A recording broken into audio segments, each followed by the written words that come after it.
আসসালামু আলাইকুম। সবাইকে শুভেচ্ছা জানাচ্ছি। মাসুম মাহবুব। দেখছেন ওপেন দ্য ইউটিউব চ্যানেল এবং মাসুম মাহবুব ফেসবুক পেজ। শুনতে এবং দেখতে পেলে আমাকে একটু কমেন্ট করে জানাবেন আপনারা। প্রিয় দর্শক, বাংলাদেশের রাজনীতির সর্বশেষ খবরগুলো আজকের লাইভ সেশনে আপনাদের জানাবার চেষ্টা করছি। প্রথমে আমি একটি ভিডিও আপনাদের দেখাতে চাই। তার আগে কিছু তথ্য দিয়ে রাখি। আগামী নির্বাচন ঘিরে আমাদের প্রধান ফ্যাসিজমের যে দলটি, তাদের ভয়ঙ্কর কিছু প্ল্যানের আভাস পাওয়া গেছে শেখ হাসিনার একটি অডিও ফাঁসের মাধ্যমে। আমরা সেটি আপনাদের অবশ্যই শোনাবো। পাশাপাশি বিএনপি এবং জামাত তারা খেলছে এখন দুর্দান্ত খেলা। একদল ট্রাম্প দিলে আরেক দল ওভার ট্রাম্প দিচ্ছে। তবে জামাতের কিছু চমকে বিএনপি কিছুটা নড়ে চড়ে উঠেছে। তারপরও তারেক রহমানের হাত ধরে আরো কিছু চমক আসতে পারে বিএনপিতে। এছাড়া রাজনীতিতে বারবার আমি সহ্য করব না। জোটগত যেই সাফ করবে খেলাগুলো এবার। চলছে, জোটের এবার নেপথ্যে কিছু তথ্য লক্ষ্য হলো আপনাদের এই জানাবো।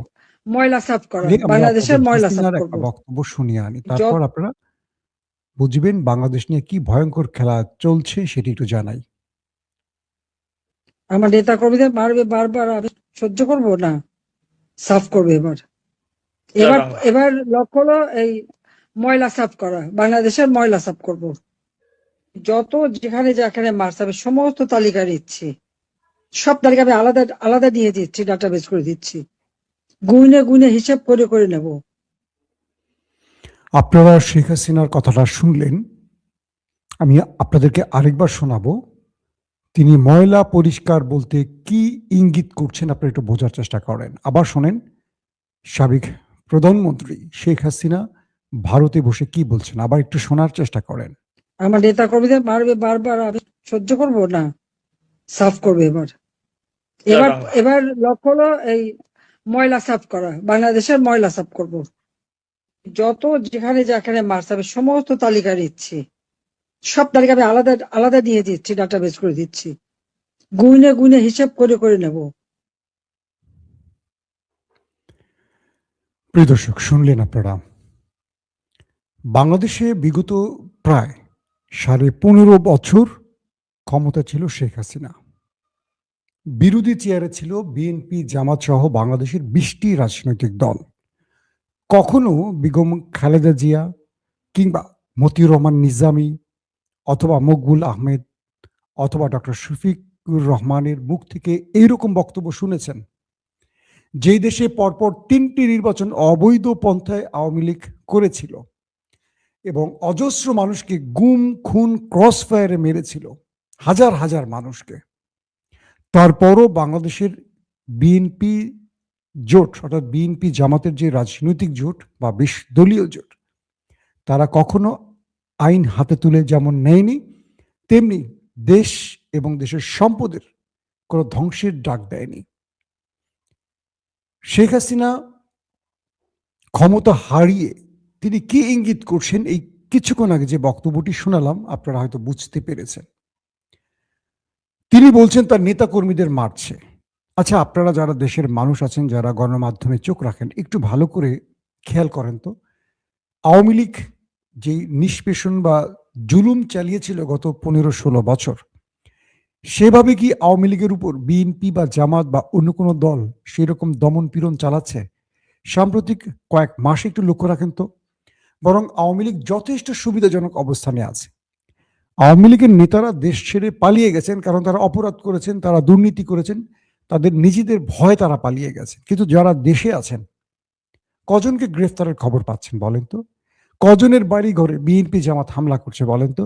কজনকে মারছে বলেন? বরং বিএনপি নিজেরাই নিজেদেরকে মেরে শেষ করছে। কিন্তু আওয়ামী লীগকে কেউ আঘাত করছে না। কিন্তু শেখ হাসিনা বলছে কি, তার নেতা কর্মীদের উপর হামলা হচ্ছে, মারধর করা হচ্ছে, মারা হচ্ছে, তাই তিনি বাংলাদেশকে পরিষ্কার করবেন। অর্থাৎ যারা আগামীতে ক্ষমতায় আসবে বা যারা রাজনীতি করে বা যারা জুলাই বিপ্লবী, তাদেরকে তিনি ছাপ করবেন, ময়লা ছাপ করবেন। ইতিমধ্যে আমরা দেখলাম হাদিকে হত্যা করা হলো। আমরা এখন বুঝতে পারছি যে তিনি আসলে কোন দিকে ইঙ্গিত করেছেন এবং তিনি কি করতে চাইছেন। একটা দেশের সাবেক প্রধানমন্ত্রী তার বক্তব্যে বাংলাদেশের বিরুদ্ধে যে ষড়যন্ত্র বা হত্যার যে নির্দেশনা পেলাম, এতে করে আওয়ামী লীগের ভাইরা কি জবাব দিবেন আমি জানি না। মাত্র ১৬ মাস তিনি ক্ষমতার বাইরে, তাই তিনি এখনই এরকম ভয়ঙ্কর নির্দেশনা দিচ্ছেন। বেগম জিয়া ১৫.৫ বছর ক্ষমতার বাইরে ছিলেন, তার মুখ থেকে এরকম একটা নির্দেশনা পাইনি। যে দলটি এত মানুষকে গুম করলো, খুন করলো, ক্রস ফায়ারে মারলো, ২৪-এর বিপ্লবে ২,০০০ ছেলেকে প্রকাশ্যে গুলি করে মারলো, ৪০,০০০-এর মতো আহত, পঙ্গু, অন্ধ, কত রকম আহত আমরা দেখেছি, হাত নেই পা নেই। সেই খুনি মানুষটি এখন আবারও খুনের হুমকি দিচ্ছে, আর ওনাকে আমরা বলছি ৭১-এর চেতনা লালনকারী, ওনাকে বলছি বাংলাদেশের মানুষ কন্যা। আহ, এই দেশ কেন এগিয়ে যেতে পারছে না বুঝতে পারছেন? যে দেশের জনগণ খুনিকে খুনি বলে না, যে দেশের জনগণ খারাপকে খারাপ বলতে পারে না, সেই দেশ কি করে আগাবে? এই দেশের পলিটিশিয়ানরা খুন করে কেন জানেন? আপনার আমার মতো, এই শব্দটা খারাপ শুনতে লাগবে বলছি না, আমাদের জনগণ যখন এত জঘন্য আমরা মানসিকতার লোক, তখন আমাদের কপালে এর চেয়ে ভালো কিছু আসবে না। আমরা হযরত ওমরকে কামনা করব আর ভোট দিয়ে বানাবো হিন্দাকে, আমাদের কপালে শেখ হাসিনাই আসবে। দর্শক, আমরা চলে যাচ্ছি আমাদের অন্য প্রসঙ্গে। রাজনীতিতে ট্রাম্প এবং ওভার ট্রাম্প চলছে এই মুহূর্তে। বিএনপি তার ওভার ট্রাম্পটি দিয়েছিল যে আমাদের বিরুদ্ধে যুবরাজের আগমনে। যুবরাজকে চিনতে পারছেন তো? তারেক রহমান। প্রায় ১৭ বছর পর তিনি বাংলাদেশে পা রেখেছেন। আমরা জানি কোন পরিস্থিতিতে তাকে দেশ ছাড়তে হয়েছে। জিয়া পরিবারের বিরুদ্ধে আমরা জুলুমের শেষ মাত্রা পর্যন্ত দেখেছি। তারেক রহমান এসছেন বাংলাদেশে, জয় করেছেন বাংলাদেশের মানুষের হৃদয়। কিন্তু কিছু জায়গায় আমার এখনো মনে হচ্ছে যে তারেক রহমানের কাছ থেকে আমরা যা প্রত্যাশা করছি হয়তো একটু সময় লাগবে। হতাশ হচ্ছি না, কিন্তু তারেক রহমানের একটা দুর্বল জায়গা আছে, আর সেটা হলো তিনি এই ১৫-১৬ বছরে পারতেন বিএনপিকে একটা শৃঙ্খলাবদ্ধ রাজনৈতিক দল বানাতে। তিনি পারতেন দলটার মধ্যে এমন একটি নতুন রাজনৈতিক নেতৃত্ব তৈরি করতে যারা তার এক আঙুলের ইশারায় চলবে। যেখানে তারেক রহমান যাচ্ছে দেখলাম হুমড়ি খেয়ে পড়ছে মানুষ, ধাক্কাধাক্কি, বিশৃঙ্খলা, এই যে দৃশ্যগুলো খুব মানে কি বলবো যে চোখে লাগে। বিএনপির বহু জায়গায় মনোনয়ন যাদেরকে ধানের শীষের পক্ষে দেয়া হয়েছে তাদের এগেনস্টে বিদ্রোহীরা মনোনয়ন ফর্ম জমা দিচ্ছেন। আগামী দিনগুলোতে বিএনপি তার বিভিন্ন আসনে নিজেরা নিজেদেরকে কি পরিমাণ আঘাত করবে বুঝতে পারছি। নির্বাচনটা কি পরিমাণ সহিংস হতে পারে আমরা ধারণা করতে শুরু করছি। ভোলাতে দেখলাম বিজেপি মানে আন্দালিব রহমান পার্থ এবং বিএনপির মধ্যে লড়াই শুরু হয়ে গেছে, এবং যেখানে যেখানে বিএনপি তার জোটকে দেবে সেখানেই বিএনপির একাধিক প্রার্থী দাঁড়িয়ে গেছে।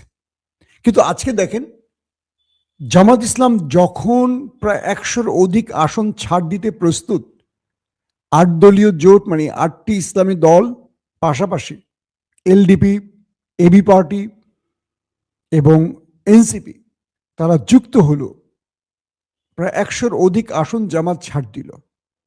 এবং জামাতের যেসব প্রার্থীরা যারা এতদিন প্রচারণা চালালেন এবং বুঝতে পেরেছেন তাদের ব্যাপক জনপ্রিয়তা বেড়েছে, হাজার হাজার মানুষ তাদের সাথে স্রোতের মতো নেমে এসছে, আপনারা দেখেছেন ভিডিওগুলোতে।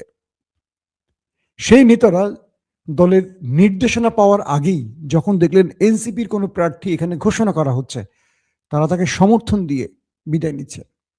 আপনারা ইতিমধ্যে সোশ্যাল মিডিয়াতে বা খবরপত্রে দেখা শুরু করেছেন বা আমাদের গণমাধ্যমে দেখছেন, এনসিপির নতুন এমন প্রার্থী যিনি এককভাবে দাঁড়ালে ৫০০-১,০০০ ভোট পাবেন কিনা সন্দেহ, তাকে জামাতের ওই প্রার্থীরা যারা মনোনয়ন ফর্ম কিনেছেন এবং এতদিন নিরলস পরিশ্রম করে গেছেন নিজেকে তার ভোটার এলাকায় জনপ্রিয় করে তোলার জন্য, সেই সব নেতারা হাসতে হাসতে তাকে বরণ করে নিচ্ছে যে আমরা বৃহত্তর স্বার্থে এনসিপিকে মেনে নিচ্ছি, এলডিপিকে মেনে নিচ্ছি, চরমোনাইকে মেনে নিচ্ছি। একটা জায়গায় জামাতের কোনো প্রার্থী বলেছে যে না, আমি আমার আসন ছাড়বো না। এই যে নজিরগুলো জামাত স্থাপন করছে, এই জিনিসগুলো আমরা বিএনপির কাছ থেকে কেন পাই না? বিএনপিতে তারেক রহমানের চেয়েও কেউ বেশি, মানে বিএনপিকে ভালোবাসা বা বিএনপির আগামীর ভবিষ্যৎ গড়ার ক্ষেত্রে তারেক রহমানের চেয়েও কেউ বেশি ভাবেন না। এই দলটির জন্য সবচেয়ে বেশি সাফার করা ব্যক্তি তিনি এবং তার মা। কিন্তু দেখেন, তিনি যখন সিদ্ধান্ত নিচ্ছেন, তিনি ভেবেচিন্তে নিচ্ছেন কাকে কোন জায়গায় প্রয়োজন। মনোনয়ন যখন দিচ্ছেন, অনেক ভেবেচিন্তে নিচ্ছেন, কিন্তু তিনি দিচ্ছেন একজনকে, বিপরীত দিক থেকে আরেকজন মাঠে নেমে রাষ্ট্রীয় সম্পদ ধ্বংস করছে, হামলা মামলা মারামারি গোলাগুলি শুরু করে দিয়েছে। এই দৃশ্যগুলো আগামী দিনগুলোতে আরো বাড়বে। বিএনপি এটা নিয়ে ব্যাপক অস্বস্তির মধ্যে আছে। জামাতের এই যে নতুন নজির স্থাপন, এটা এনসিপির কেউ কেউ বলছেন এটা রাজনীতিতে নতুন, এবং জামাত সেটা প্রমাণ করে দেখালো। এখন এই জামাতের কথাটা বললাম, অনেকের ভাল লাগবে না, ভাই আপনি তো জামাতের প্রশংসা করলেন। সত্যটা বলবো না মিথ্যাটা বলবো? যদি সত্যটা শুনতে চান তবে একটু কষ্ট হলেও হজম করতে হবে। জামাতের যদি কেন্দ্র সিদ্ধান্ত নেয় না আমরা 50টা মাত্র আসন নিব, সব বাকিদের ছেড়ে দিব, একজন একটা আওয়াজ করবে না, এইরকম একটা দল কি বিএনপি বানাতে পারে না? তারেক রহমান সাহেব 15-16 বছর ক্ষমতার বাইরে ছিল তার দল, তিনিও দেশের বাইরে ছিলেন। সময় ছিল তার হাতে দলটাকে একটা শৃঙ্খলার মধ্যে আনার। প্রতিটা কমিটি গঠনের পরই আমরা দেখেছি ভাঙচুর, হামলা মামলা এগুলো হয়েছে। আবার এটাও সত্য কথা, অনেক নিবেদিত প্রাণ যারা মাঠে 15-16 বছর কাজ করেছেন তারাও বঞ্চিত হয়েছেন। এটা খুবই দুঃখজনক ব্যাপার। দর্শক, এনসিপি জামাতের যে ওভারট্রাম সেটা একটু বলি। বিএনপির ওভারট্রামটা ছিল তারেক রহমানের আগমন, এবং পুরো বাংলাদেশের মানুষের দৃষ্টিভঙ্গি চলে গেছে তারেক রহমানের দিকে। কিন্তু তিনি সেই ইমেজটা বা তার সেই অবস্থানটাকে বেশিক্ষণ ধরে রাখতে পারেননি, কারণ বিপরীত থেকে আরো অনেকগুলো ঘটনা সামনে চলে এলো। কি? ইনকিলাব মঞ্চের, মানে শরীফ ওসমান হাদির খুনিদের ধরতে না পারায় ইনকিলাব মঞ্চ রাজধানী শাহবাগ দখলে রেখে সেখানে প্রতিদিনই তারা এখন আন্দোলন চালিয়ে যাচ্ছে। দিন রাত 24 ঘন্টা তাদের আন্দোলন চলছে। মানুষের দৃষ্টি চলে গেছে সেখানে। 25 তারিখের পর তারেক রহমান যে জনগণের কাছে যে আবহাওয়াটা তৈরি করে রাখার চেষ্টা করেছিলেন, সেটাকে অন্যরা কেড়ে নিচ্ছে বারবার। দ্বিতীয়ত, জামাত তার জোটের মধ্যে কিছু ক্লু ছাড়লো, জোট ভেঙে যাচ্ছে, জোট ভেঙে যাচ্ছে, ভেঙে যাওয়ার অবস্থাও তৈরি হয়েছিল। আবার সেটাকে জামাত ঠিক করে ফেললো, মেরামত করে ফেললো। যে এনসিপি বিএনপির সাথে যাওয়ার জন্য এতদিন দৌড়ঝাঁপ করেছিল, হঠাৎ করে খবর পাওয়া গেল এনসিপি জামাতের সাথে আসবে। শুধু খবর পাওয়া গেল না, শেষ পর্যন্ত গতকালকে রাতে জামায়াতের আমির, পরবর্তীতে এনসিপি প্রধান নাহিদ ইসলাম ঘোষণা দিয়ে বলেছেন তারা জামাত জোটে যাচ্ছেন। তার মানে বিএনপি একা হয়ে পড়েছে। এখন বিএনপির সাথে আছে কারা? নুরুল হক নূর, আন্দালিব রহমান পার্থ বা কিছু বাম রাজনৈতিক দল। নুরুল হক নূর কি চেয়ারম্যান হতে পারবেন? কমিশনার বা মেম্বার? পারবেন না। আন্দালিব রহমান পার্থের ভোট কেবল ভোলাতে রয়েছে, তার জন্মস্থান বা তার বাবার যে আসনটি ছিল ভোলা 1। এর বাইরে আন্দালিব রহমান পার্থকে টকশোতে ভালো কথা বলার জন্য, পার্লামেন্টে জোরালো ভূমিকা রাখার জন্য অনেকে চেনেন, কিন্তু তার নিজস্ব কোনো ভোট ব্যাংক সেভাবে তৈরি হয়েছে ভোলার বাইরে না। তার মানে বিএনপিকে সারা বাংলাদেশে কোনো ভোট এনে দিতে পারবে না তারা।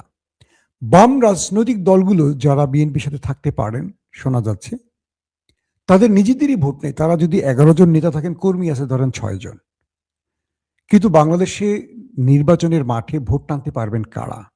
বিএনপি জামাতের বাইরে আওয়ামী লীগ, জাতীয় পার্টি, তাই তো? আমার মনে হয় না আওয়ামী লীগ এবং জাতীয় পার্টির ভোটগুলো বিএনপিতে যেতে পারে। এর একটা কারণ হলো, বিগত সময় মানে গত 15-16 বছরে বাংলাদেশে যা কিছু হয়েছে বিরোধী দলের উপরে, এর অধিকাংশ দায়ভার বিএনপির ঘাড়ে চেপেছে। এবং যারা বিভিন্ন অঞ্চলে রয়েছেন, সারা দেশে ছড়িয়ে ছিটে থাকা আওয়ামী লীগ জাতীয় পার্টির লোক, তারা মনে করছেন আগামীতে বিএনপি ক্ষমতায় আসলে তারা আরো চাপে পড়বেন। এটা তারা মনে করেন। তাদের নেতারা কি করছেন সেটা ডাজ নট ম্যাটার। তাদের নেতারা হয়তো বিএনপির সাথে জড়িয়ে যাবেন। এই নেতাদের মাঠের আওয়ামী লীগ আর মানছে না, কারণ নেতারা 5 তারিখের পর যেভাবে পালিয়ে গেছেন কর্মীদের ফেলে, সমর্থকদের ফেলে, তারা বুঝতে পেরেছেন যে আওয়ামী লীগের কোনো বাপ মা নাই, এবং যারা নির্যাতিত হয়েছেন তারা বুঝতে পেরেছেন এই নেতারাই তাদেরকে বিপদে ফেলে দেশ ছেড়ে পালিয়েছেন। সো আওয়ামী লীগের যারা ভোটার, খুব বেশি সংখ্যক বিএনপিকে ভোট দেবে বলে মনে হয় না। দেখি 12 তারিখ কি হয়। আসেন এনসিপি। এনসিপির বর্তমান যতগুলো জরিপ এসছে 7 থেকে 8%, ম্যাক্সিমাম জায়গায় বলছে 7% ভোট আছে। জামাতের ভোটের সাথে 7% ভোট যোগ হবে এনসিপির। বিভিন্ন জরিপ বলছে জামাত এবং বিএনপির মধ্যে কোথাও 5%, কোথাও 7%, কোথাও 10% ব্যবধান আছে বিএনপি এবং জামাতের মধ্যে। 7% যদি এনসিপি নিয়ে আসে, 3% যদি চরমোনাই নিয়ে আসে, এরকম আরো যতগুলো রাজনৈতিক দল আছে তারা 1%, 2% করে আনলেও জামাত জোট বিএনপির চেয়ে ভোট বেশি পেয়ে যাবে, জরিপের হিসেব অনুযায়ী বলছি। তাহলে আগামী সংসদ নির্বাচনে রেজাল্ট কি হতে পারে যদি আমরা এই হিসেবে ধরি, তাহলে বলতে পারি বিএনপি একটা ধাক্কা খেতে যাচ্ছে। যেহেতু বাংলাদেশে এখনো তারেক রহমান রয়েছেন, তিনি অবশ্যই কোনো দুর্দান্ত খেলা খেলবেন আমি আশা করি। কিন্তু একটি বিষয় আমার কাছে একটু খটকা লাগছে, সেটা হলো জামাত যে পরিকল্পনা নিয়ে নামছে এবং একটার পর একটা পরিকল্পনা বাস্তবায়ন করছে, তার এগেনস্টে বিএনপির শক্তিশালী কোনো খেলা দেখতে পাচ্ছি না আমরা। গত 16 মাসে তারেক রহমানের বাংলাদেশে আগমন ছাড়া একটা চমক কি বিএনপির পেয়েছি? আমরা ধরেই নিয়েছিলাম বিএনপি ক্ষমতায় আসবে, এখনো আমরা ধরেই রাখছি, কিন্তু জনগণকে আশ্বস্ত করা, জনগণকে নতুন কোনো মেসেজ দেয়া আমরা বিএনপির পক্ষ থেকে দেখিনি। যদিও সামনে এখনো কিছু সময় আছে, আমরা অপেক্ষা করছি।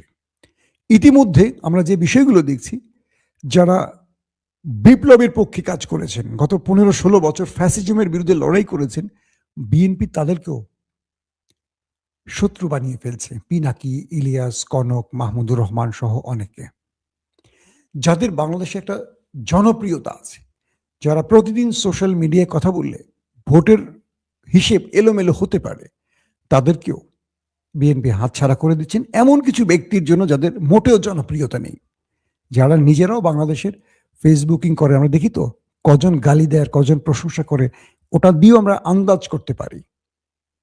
এখন এই প্রেক্ষাপটগুলোতে বিএনপিকে অবশ্যই একটু চিন্তা করতে হবে। জামাতের কিছু শীর্ষ নেতা বলছেন তাদের চমক শুরু হয়নি, চমক আরো সামনে আছে।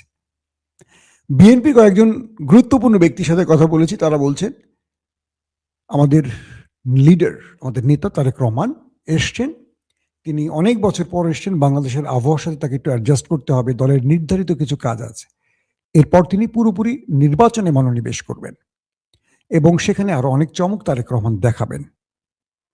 আমরা সেই অপেক্ষায় থাকলাম, কারণ আমরা চাই মধ্যপন্থী একটি রাজনৈতিক দল যেন ক্ষমতায় আসে। আবার দেখেন, বিএনপি জামাতের বিরুদ্ধে যে ন্যারেটিভ প্রতিষ্ঠা করবে, সেই ন্যারেটিভের জায়গাগুলো জামাত ভেঙে দিচ্ছে। কিরকম? জামাতকে আপনি এখন বলতে পারবেন 71 বিরোধী? পারবেন না। কেন? 71-এর রণাঙ্গনে যুদ্ধ করা বীর বিক্রম অলি, কর্নেল অলি কোথায় আছেন বলেন? জামাতে। আখতারুজ্জামান মুক্তিযোদ্ধা কোথায় আছেন? জামাতে। আবার 24-এর বিপ্লব, যারা বিপ্লবের প্রধান নায়ক ছিলেন বৈষম্য বিরোধী আন্দোলনের, নাহিদ, আসিফ, সার্জিসরা কোথায় আছেন? জামাত জোটে। বাংলাদেশে সবচেয়ে জনপ্রিয় পীর, আমরা যাদেরকে বলি, বাংলাদেশকে ইসলামের দাওয়াতের ক্ষেত্রে, দাওয়াতের মাঠে যারা জনপ্রিয়তা অর্জন করেছেন সবচেয়ে বেশি, চরমোনাই। চরমোনাই আছে কোথায়? জামাতের সাথে। এখন আপনারা কি বলবেন? মামুনুর রহমান আছেন জামাতের সাথে, খেলাফত আছে জামাতের সাথে। তো জামাত এমন ভাবে একটি পরিমণ্ডল তৈরি করছে, তাদের আর জবাব দিতে হবে না, তাদের হয়ে জবাব দেওয়ার জন্য অনেকগুলো লোককে সেট করে দিয়েছে। আগামী নির্বাচনে জামাতের ন্যারেটিভ কি হবে আমরা এখনই আন্দাজ করতে পারছি। পক্ষান্তরে বিএনপির সঙ্গে যারা বিগত সময় একসাথে ছিলেন, জোটে ছিলেন, এরা কেউ আর বিএনপির পাশে দাঁড়াতে পারছে না, কারণ কৃপণতা করছে বিএনপি, আসন ছাড় দিতে রাজি না বিএনপি। কিন্তু নির্বাচনে ফলাফলে বড় ধাক্কা যদি বিএনপির সামনে এসে হাজির হয়, বিএনপি সেটা হজম করতে পারবে? জামাত যেমন ১০০টি আসন ছাড় দিতে পেরেছে বা ১১০টি আসন ছাড় দিবে বলেছে, বিএনপি কটি আসন ছাড় দেওয়ার মানসিকতা রাখে? যে এনসিপি বিএনপির সাথে থাকার জন্য অনেক চেষ্টা করলো, বিএনপি ধরে নিয়েছে আমরাই তো ক্ষমতায় আসব, আমাদের আর জোট লাগবে না, কিচ্ছু লাগবে না। এটা বিএনপিকে ভালো পরিমাণ ভোগাবে। আসিফ চলে এসছে এনসিপিতে, আসিফ মাহমুদ সজীব ভুইয়া। তবে আমি ভেতরের খবর জানি জামাত ইসলামের আসিফ এবং মাহফুজের ব্যাপারে আপত্তি আছে, কারণ এই দুজন উপদেষ্টা থাকা অবস্থায় তাদের বিরুদ্ধে দুর্নীতির অভিযোগ উঠেছে। জামাত কোনো দুর্নীতিগ্রস্ত ব্যক্তিকে তাদের জোটে রাখতে চাইছেন না বা মনোনয়ন দিতে চাচ্ছেন না, কারণ এটা জামাতের ঘাড়ে দায়ভার আসতে পারে। যেমন শাহজাহান ওমর, বিএনপির নেতা, মুক্তিযোদ্ধা, আওয়ামী লীগে গেছেন, তিনি জামাতে আসতে চেয়েছিলেন, জামাত তাকে গ্রহণ করেনি। এবং আরো অনেকেই পাইপলাইনে আছে জামাতে আসতে চান, বিএনপির ভেতরে আছেন, বিভিন্ন দল থেকে আছেন। জানি না বিএনপি আরো জামাত আরো কি কি সারপ্রাইজ দেবে। তো আসিফ তিনি এনসিপিতে যোগ দিয়েছেন এনসিপির মুখপাত্র হিসেবে, কিন্তু তিনি নির্বাচন করবেন না এমনটি ঘোষণা দিয়েছেন। তার মানে আসিফ এবারের সংসদ নির্বাচনে যোগ দিচ্ছেন না। আবার শোনা যাচ্ছে মাহফুজ আলম, তাকে তো জামাত নিচ্ছে না, কিন্তু তার ভাই মাহবুব আলম মেহবি তিনি লক্ষ্মীপুর থেকে বোধহয় নির্বাচন করবেন, অর্থাৎ জামাত জোটে আছেন। তো সবকিছু মিলে জামাত খুব পরিশীলিত, পরিকল্পিত রাজনীতি করছে। এখন বিএনপির সামনে প্রধান তিনটি বাধা আসবে। এক, নিজেদের অন্তর্কোন্দল দূর করা। প্রতিটি আসনে একাধিক প্রার্থীর মধ্যে যে লড়াইটা হবে, সেখানে দল একজন ব্যক্তিকে সিলেক্ট করে শেষ পর্যন্ত রাখতে পারবে কিনা, অর্থাৎ যাকে দেবেন বিপরীত ব্যক্তিকে, তারেক রহমানকে এখনই ডেকে আশ্বস্ত করতে হবে, অন্য কিছু দিতে হবে। দেখা যায় একজন যুব দলের এই পদে আছেন, তিনি আবার মনোনয়ন পেয়েছেন, আবার দলের দীর্ঘদিন লড়াই করা গুলি খাওয়া ব্যক্তি আছেন, যাকে মনোনয়ন দেওয়া হয়নি, দলের পদেও নেই। রাজনৈতিক দল কোনো ব্যক্তির প্রতিষ্ঠান নয়, পারিবারিক প্রতিষ্ঠান নয়, এটি জনগণের ভালোবাসায় চলে। তাই যে নেতারা তৈরি হয়েছেন, জনগণ তাদেরকে তৈরি করেছে, তাদেরকে কোনো একক ব্যক্তির ইচ্ছায় ছুঁড়ে ফেলে দেয়া সঠিক সিদ্ধান্ত বলে মনে করি না।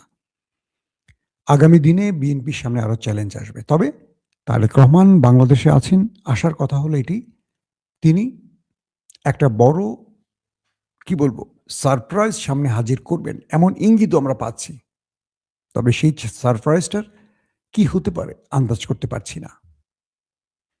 এবং বাংলাদেশের সবচেয়ে বড় রাজনৈতিক দল হিসেবে বিএনপি আগামী দিনে একটা বড় চ্যালেঞ্জ মোকাবেলা করতে পারবে, কারণ তারা দীর্ঘদিন ক্ষমতা ছিল, ক্ষমতায় এসে রাষ্ট্র চালাবার অভিজ্ঞতা তাদের আছে।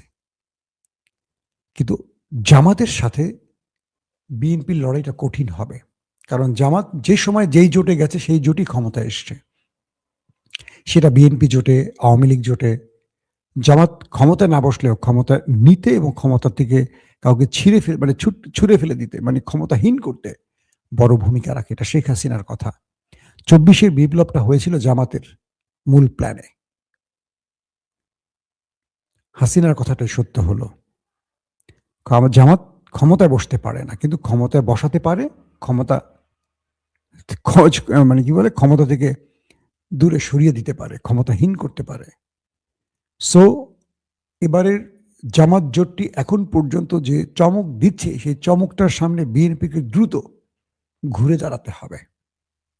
আবারও বলছি, আসছে নির্বাচনটি বাংলাদেশের জন্য একটি দুর্দান্ত কি বলবো মানে সুযোগ তৈরি করছে ইসলামী শক্তির জন্য। তবে চরমোনাই যদি শেষ বা 11th আওয়ারে কোনো ভুল সিদ্ধান্ত নেয়, চরমোনাই বড় রকম বিপদে পড়বে। কিছু কিছু ইঙ্গিত আসছে চরমোনাই শেষ পর্যন্ত থাকবে কিনা। আমার মনে হয় চরমোনাই থাকবে, কারণ এরকম ইসলামিক পরিবেশ আর পাবে না। যে সময়টি চরমোনাই সামনে এসছে, অতীতের ভুল ভ্রান্তি দূর করে সকল ইসলামিক দলগুলোর ঐক্যের প্রয়োজন। আমি আবারও বলছি, শেষ বাক্যে একটি কথা, আমার ভালোবাসার দল বিএনপি, আমার ভালোবাসার দল বাকি সবগুলোকে ভালোবাসি, শুধু ওপারের পন্থী রাজনৈতিক দলগুলোকে আমি ভালোবাসতে পারি না। তাই এ দেশে জামাত ক্ষমতা আসলো খুশি, বিএনপি আসলো খুশি, বাট বাংলাদেশের পক্ষের রাজনৈতিক দল ক্ষমতা আসতে হবে, যারা দিল্লির ইচ্ছায় চলবে, আমরা তাদের বিরুদ্ধে দাঁড়াবো, সেটা যেই দলই হোক। আবারও বলছি, বাংলাদেশের পক্ষের শক্তির বিজয়ের প্রত্যাশা আমরা সবসময় করি। আল্লাহ হাফেজ।